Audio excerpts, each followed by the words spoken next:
you're working late at night, and anything you say is funny. Right. And you try to pretend that it's not, but just people do break out laughing.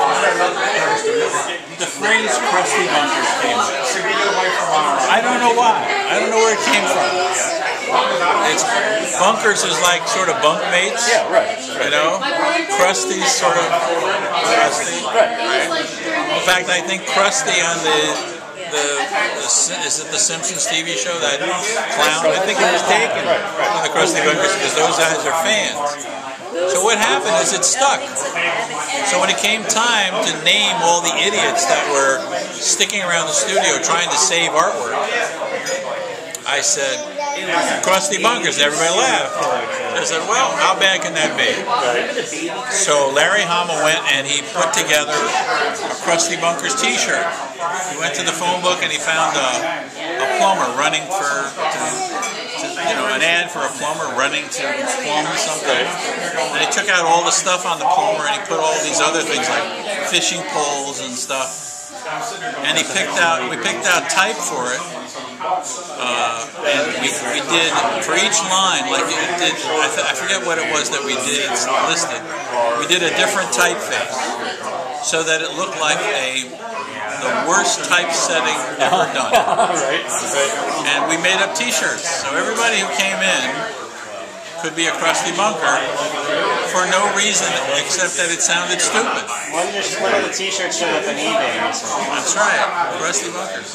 So it really wasn't anything. It was one of those like, that's funny. And it wasn't even funny once you got over Rutabaga time. Pretty much it was just Krusty Bunkers. But it stuck. I can't even explain why. The idea behind Krusty Bunkers was that I would let a job like Frank Werner's Dr. Strange would come in, and he would come and cry about, I got to give it to, I don't know, Jack Abel or some shit, you know, whatever. I love Jack Abel, but I'm not what you call angry. They cry, practically cry, they're going to ruin it, it's going to destroy his reputation. Okay, so I'd call the editor and say, we're going to ink it at the studio. And then whoever came into the studio, I'd say, you want to ink some stuff? They'd say, sure, what the hell? Make a cup of coffee and start inking.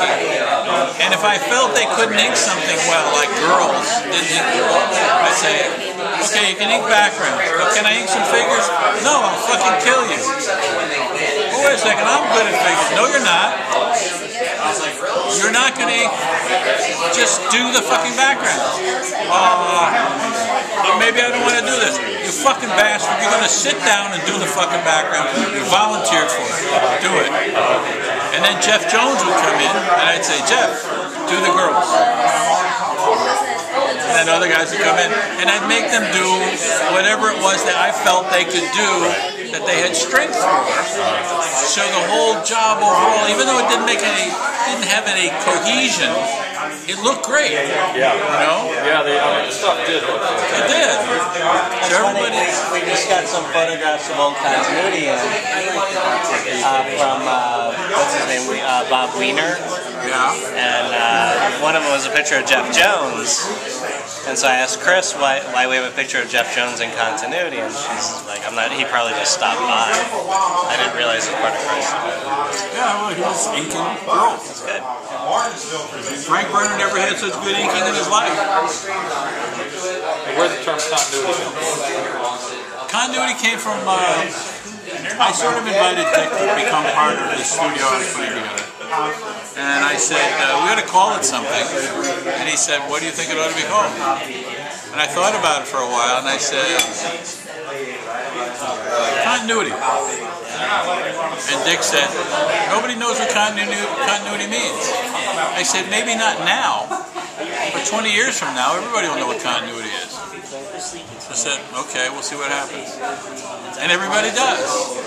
So it worked out. We're probably, I don't think there's any other company called continuity. But it was like seeing into the future. What words will actually become important as time goes by. I felt continuity with it, so we went with it. Generally, Dick let me make decisions like that. Whatever. How did you get into the more commercial illustration? I've done that since I was 19. So that was always something. Most people don't know that there are 2 or 3 or 4 Neal Adamses. There's the commercial Neal Adams. There's the ride designer and stage designer Neal Adams. There's the geologist physicist Neal Adams. There's the asshole fighter. You know, the guy that everybody. We all know that one. We know that one. God knows.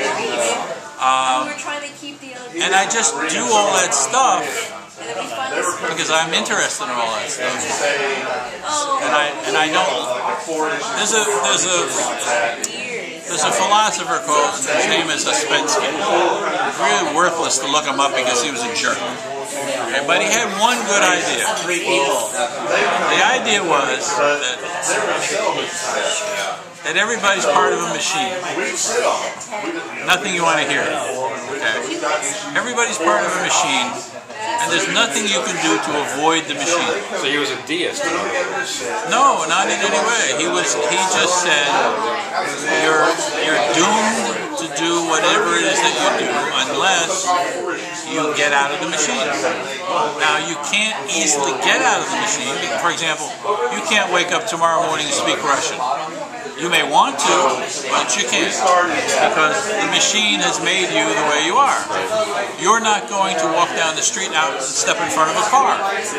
Like if a random thought occurred to you that if you step in front of a car you might be transported into another dimension, you're not so stupid that you're going to go ahead and do that, because you pretty much know what's going to happen if you step out in front of that car. So you're not going to do it. But what if somebody stepped in front of a car and was transported into another dimension? Everybody would be wrong and he would be right. Well, that's sort of the idea, is that if you know you're part of the machine, if you don't know you're part of the machine, you will always do the thing you're expected to do.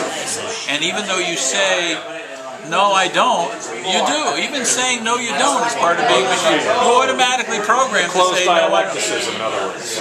What I'm saying is that whether he's right or wrong is insignificant.